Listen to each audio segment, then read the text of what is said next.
Hi everybody, my name is Vaughn Pourchot. I'm the CEO here at VTR Learning, here with another little weekly update.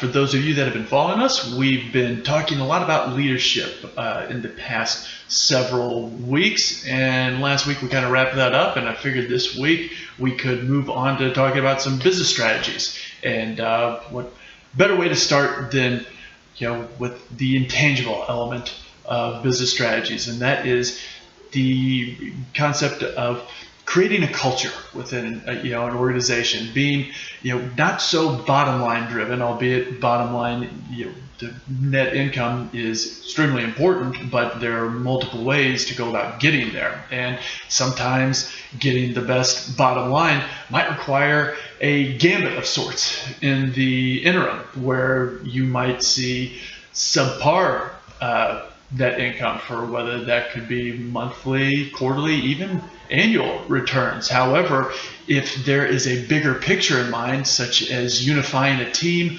bringing a culture closer together where everybody is thinking similarly or is respecting one another, or you just are just really cleaning up things, it could cost you a little bit in the beginning, but in the end you ultimately could stand to see a substantial jump in your net income. A lot of these ideas that I'm referencing come from our History of Management Thought course, and it's just a course that examines how business management has evolved over the centuries, for that matter. And it's very interesting to kind of look back and see kind of how things were once. It was bottom line driven, net income.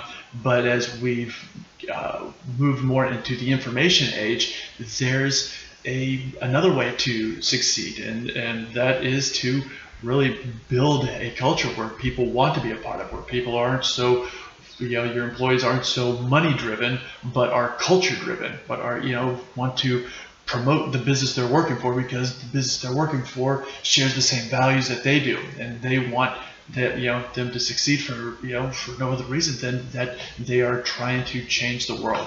And so that's kind of it's a very fascinating course, a deep thinker of a course that we have, but even to think on your own of the evolution of management, and how you see some organizations today, some nearing just astronomical market cap values, but how they manage to maintain that culture. It's very fascinating, and so that's what I'll leave you on this week. Other than that, we have in Arkansas, their CPA chapter in Arkansas has their the 40th annual accounting and auditing conference coming up, starting on August 13th. It will be held virtually, and they have looks to be a lot of great sessions that you can even very easily participate in from the comfort of your own home. So other than that, that's where I'll leave you at, and we will see you next week. Until then, have a good one. Thanks. Bye.